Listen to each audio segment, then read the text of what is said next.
Allez, c'est parti pour la première histoire qui est celle de ma grande sœur. On va parler un petit peu du contexte avant de parler de l'histoire en elle-même. Nous habitions à la campagne, dans une maison qui se trouvait aux abords d'une forêt. On voyait vraiment la forêt dès qu'on sortait de la maison. On avait aussi un grand jardin où parfois des animaux pouvaient passer. Avant d'être une maison, le terrain avait servi de vignoble. Par la suite, il a servi de petit pré pour les chevaux. Et enfin, le propriétaire a vendu le terrain à mes parents qui ont décidé de construire une maison à cet endroit-là.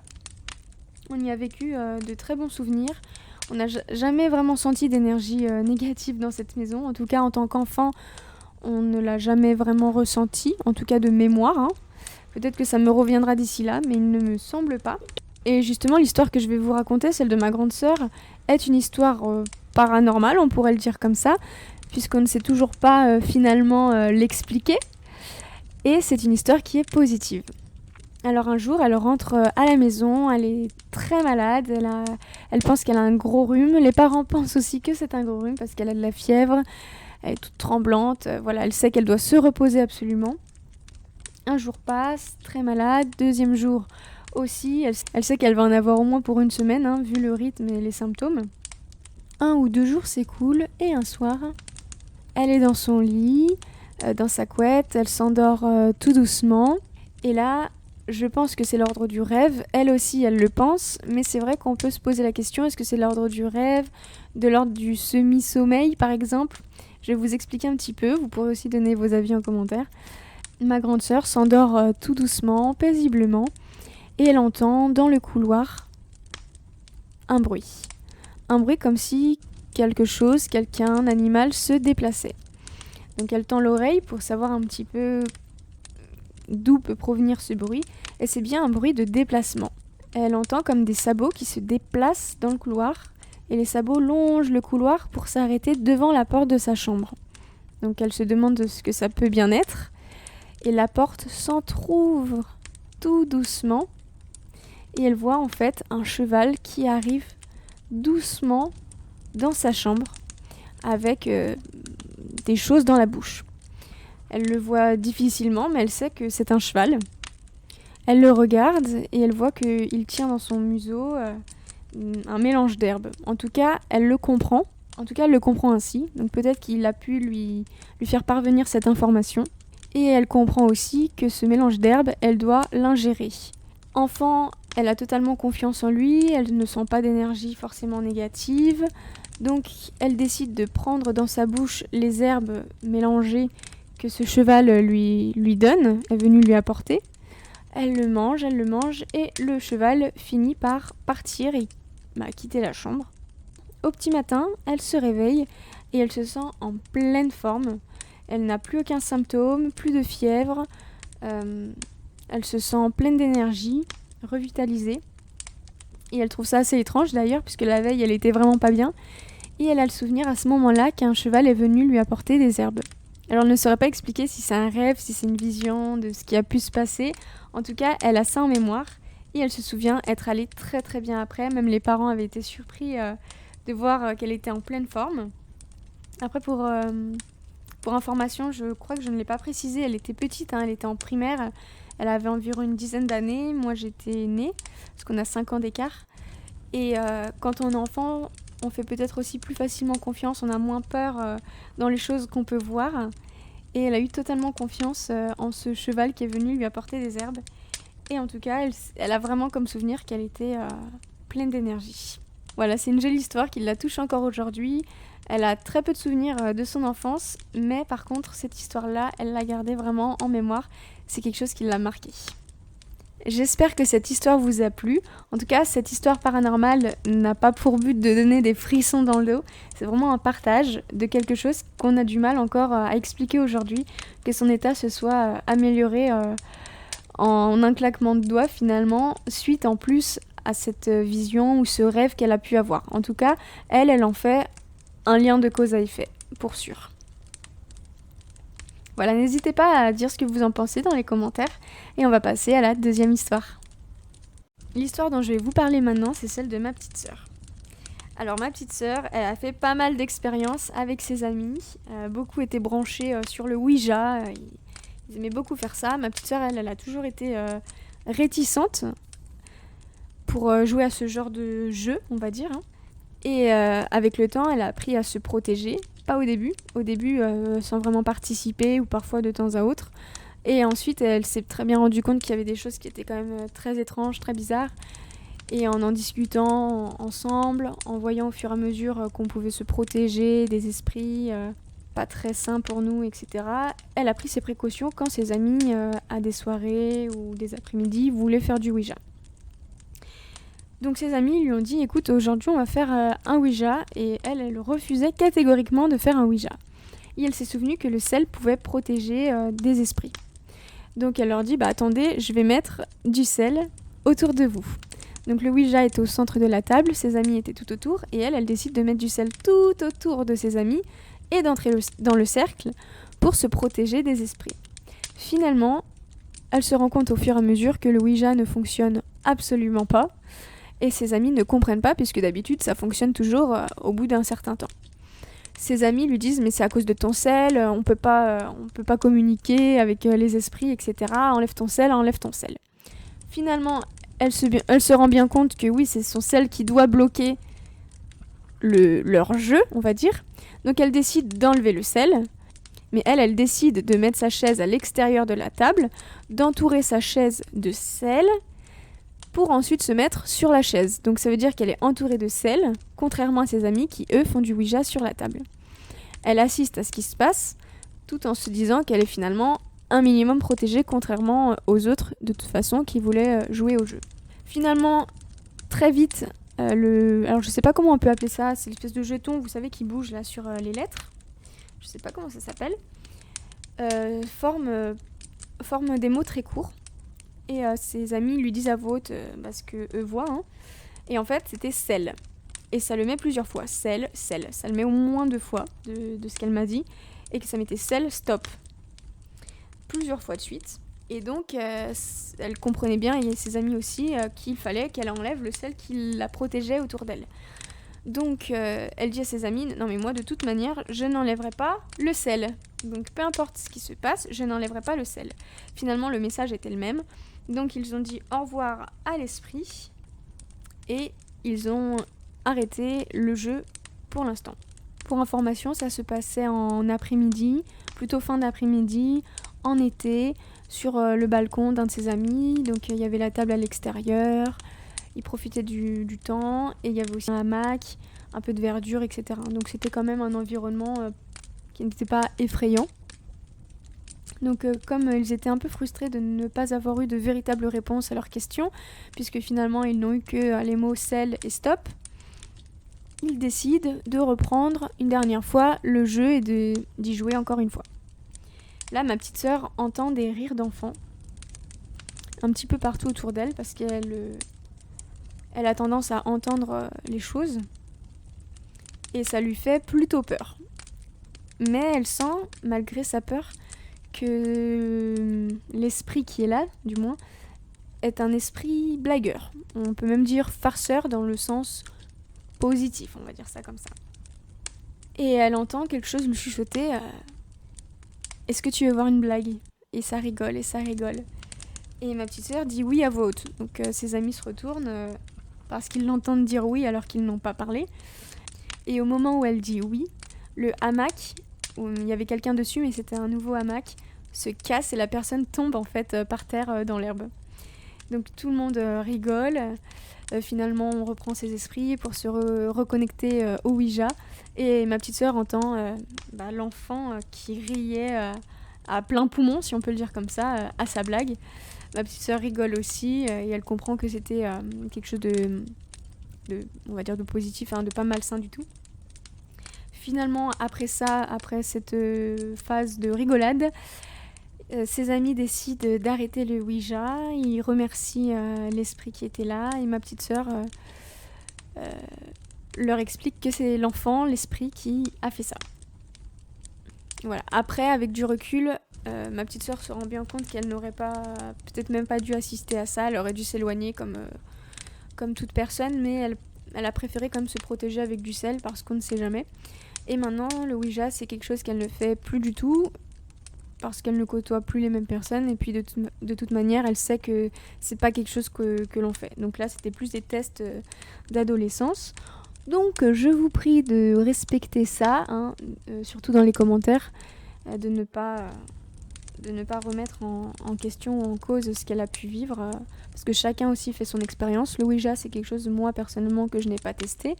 Ma petite sœur l'a fait, voilà, elle a son expérience et elle peut en témoigner aujourd'hui. Mais c'est quelque chose qu'elle ne refera pas, et ça, je peux vous l'expliquer avec d'autres de ces histoires, d'ailleurs. Voilà, j'espère que l'histoire, en tout cas, vous a plu. Et on enchaîne tout de suite avec la dernière histoire. Alors l'histoire que je vais vous raconter maintenant, c'est la mienne. J'étais collégienne, on vivait dans un petit appartement, un T2, et j'avais pour habitude de faire mes devoirs sur la table du salon, face au mur. Et derrière moi, il y avait un long couloir qui amenait au WC, sur la droite, une porte d'entrée, et sur la gauche, la cuisine. Et vers la cuisine, il y avait aussi la chambre.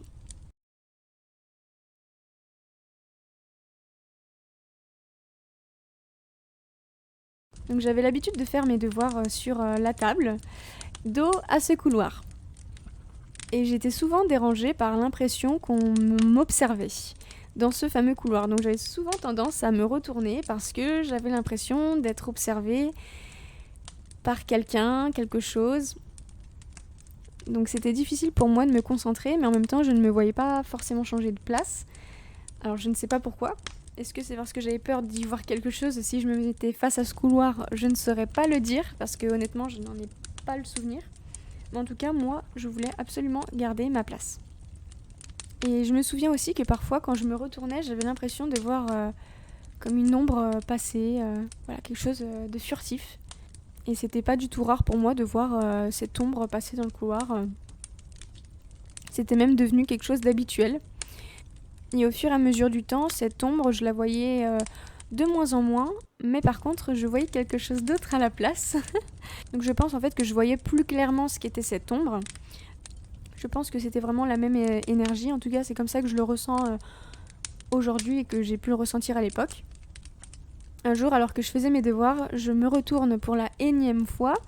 Ça faisait déjà un petit moment que l'ombre, je ne la voyais plus, et au moment où je me retourne, je vois très subtilement, peut-être en une fraction de seconde, hein, le temps qu'on cligne des yeux finalement, je vois une petite fille qui me regarde et qui se cache dans la porte, au niveau de la porte de la chambre.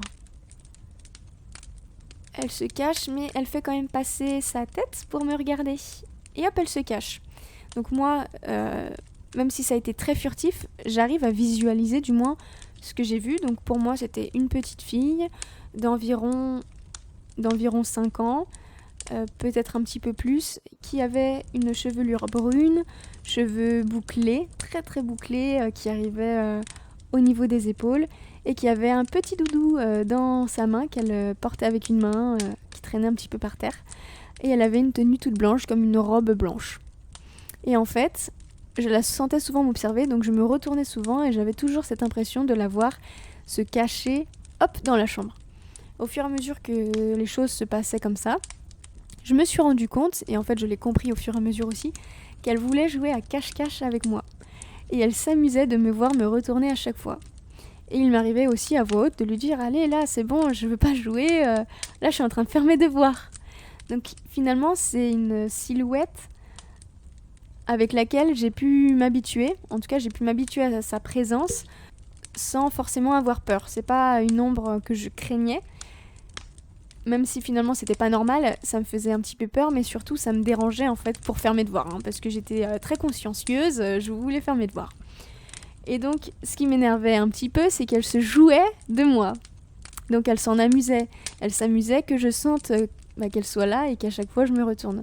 À l'époque, j'en avais parlé à une amie, Juliette, si tu passes par là. C'était une amie avec qui je faisais le chemin le matin pour aller à l'école. Et elle m'attendait toujours en bas de la maison, le temps que j'arrive. Et un matin, elle me dit « Bah alors, tu t'es rattaché les cheveux ?» Je lui dis comment ça je me suis rattaché les cheveux, tu m'as vu tout à l'heure? Elle fait bah oui, je t'ai vu à la fenêtre. Je lui dis mais j'avais pas les cheveux détachés, je me suis attaché les cheveux depuis ce matin. Surtout qu'au collège, vraiment j'avais tout le temps des queues de cheval, des couettes. Elle me fait bah oui, avec tes cheveux tout bouclés là, ça t'allait super bien. Et là, je me rends compte qu'elle ne parle pas de moi. Je lui dis mais je pense que tu dois parler de la petite fille. Sachant que je lui avais déjà parlé de ces histoires-là. Et à l'époque, j'étais brune, avec les cheveux aussi à peu près jusqu'aux épaules, et les cheveux bouclés. Donc forcément, elle a pu me confondre avec elle. Sauf qu'à 5 ans, je suis pas sûre que tu puisses vraiment regarder par la fenêtre avec la même hauteur qu'une enfant qui est au collège. Alors je lui explique que non, ce n'est pas moi qui regardais à travers la fenêtre les cheveux détachés pour voir si elle était là. Donc ça l'a énormément surprise, donc elle n'a pas eu peur du tout. Mais cette histoire ne s'arrête pas là.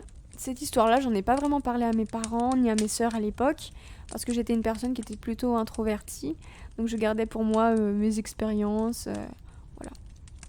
Finalement, cette histoire m'a un petit peu travaillée, donc j'ai décidé d'en parler à ma grande sœur, mais peut-être plusieurs mois après, quand finalement la petite fille ne venait plus me voir, parce qu'un jour, oui, elle a disparu, je ne sais pas. J'ai envie de dire, je ne sais pas ce qu'elle est devenue, mais en tout cas, je ne l'ai plus vue. Et j'en ai parlé à ma sœur pour lui faire part du fait qu'elle est disparue, que je ne la voyais plus. Voilà, je me posais quand même des questions et ma grande sœur m'a fait des grands yeux parce qu'elle aussi, en fait, elle avait vu cette petite fille et elle ne m'en avait pas parlé pour ne pas m'effrayer. Et elle m'explique qu'elle a vu une fois, c'était un jour où elle était avec ses copines à la maison, dans l'appartement, elle regardait la télévision, c'était un film. Elles étaient toutes sur le canapé et en fait ma grande sœur voit quelque chose bouger au niveau du couloir. Le couloir qui donne sur la fameuse place où je m'asseyais. Donc ma grande sœur tourne la tête parce qu'il y a quelque chose qui bouge et elle se demande ce que ça peut être et elle regarde et en fait elle voit une tête qui la regarde. La tête d'une petite fille qui la regarde et hop, qui va se cacher dans le couloir. Et elle se rend compte que cette petite fille est brune avec les cheveux bouclés et que c'est vraiment une petite fille. Donc pour information, c'est vrai que je ne l'ai pas précisé, ma grande sœur avait à l'époque, moi j'avais 13-14 ans, donc elle avait 50 plus. Donc c'est pas quelque chose qu'on a pu rêver toutes les deux, puisque c'est quelque chose qu'on a vécu, dont on ne s'était même pas parlé. Et ensuite on s'est rendu compte que c'est une histoire qu'on a vécue toutes les deux. On a toutes les deux vu une petite fille. Donc on suppose que c'était un esprit qui restait dans notre appartement et on se doutait qu'elle voulait jouer avec nous et qu'elle n'était pas du tout là pour nous effrayer. Hein. Ma grande sœur sur le moment, ça l'a surprise, hein, mais elle n'a pas senti quelque chose de négatif non plus. Finalement le temps passe et on n'en rediscute plus. Sauf qu'en grandissant, avec mes sœurs, des fois on aime bien se raconter des histoires paranormales ou des histoires difficiles à expliquer, etc. Et comme on ne se racontait pas tout quand on était petite, on en profite de temps en temps pour faire le point sur ce qu'on a vécu, etc. C'est quelque chose qui fait partie de notre quotidien. Et on décide de raconter cette histoire à notre petite sœur, puisque là on avait bien grandi, là c'était des années après, je devais être majeure à cette époque-là, aux alentours de 18 ans par exemple, quelque chose comme ça. Moi je raconte l'histoire des devoirs, ma grande sœur lui raconte l'histoire de la porte pendant le film. Et ma petite sœur nous dit mais vous savez que moi aussi je la voyais. Et nous qui n'en avions pas parlé à l'époque à ma petite sœur parce qu'on avait peur qu'elle ait peur justement, nous dit qu'elle-même l'avait vue et qu'elle nous en avait pas parlé non plus. Alors on a été très très très surprises. Et on lui demande de nous raconter cette histoire. Qu'est-ce qu'elle a vécu avec cette fameuse petite fille que nous voyions toutes les deux. Et en fait, elle nous a expliqué qu'elle ne l'avait pas vue Alors elle nous explique qu'elle ne l'avait pas vue dans la vie quotidienne, mais qu'elle la voyait dans ses rêves. Et elle se souvient qu'elle jouait souvent avec elle dans ses rêves. Elle voyait, toutes les nuits, elle retrouvait en fait une petite fille avec qui elle jouait. Une petite fille brune, avec un doudou, les cheveux bouclés, etc. Et un jour, cette petite fille lui a dit « Oh, je vois la lumière ». Ma petite sœur lui dit vas-y, vas-y. Et la petite fille lui dit écoute, si tu veux viens avec moi, comme ça on continuera à jouer, parce que là je suis curieuse de voir ce que c'est, on continuera à jouer là-bas. Et ma petite sœur lui dit non, moi je la vois pas la lumière, mais tu peux y aller et après tu verras, on verra ce qu'on fait. La petite fille ok, j'y vais, je vais voir. Et en fait cette petite fille n'est pas revenue jouer avec ma petite sœur. Et les nuits d'après, elle ne l'a plus jamais revue. Et peut-être qu'après coup, finalement, le jour où je ne l'ai plus revue, c'était la dernière nuit qu'elle a passée dans les rêves de ma petite sœur, où elle aurait rejoint une lumière que ma sœur ne voyait pas. Donc ça nous a extrêmement surprises de faire le même constat, qu'on voyait la même petite fille et qu'elle aurait finalement disparu de nos vies à peu près au même moment. Voilà, j'espère que cette histoire vous a plu. N'hésitez pas aussi à partager vos ressentis. C'est une histoire qui ne nous a pas en tout cas du tout effrayés. On a senti beaucoup de bienveillance. En tout cas moi j'étais plutôt agacée parce que j'avais l'impression qu'elle se moquait de moi. Et ma petite sœur, c'était dans ses rêves, donc c'était peut-être encore différent. Et ma grande sœur l'aurait vue peut-être une ou plusieurs fois, mais en tout cas elle se souvient particulièrement de la fois où il y avait ses copines. Voilà, j'ai terminé pour cette histoire. Je vous remercie pour votre écoute.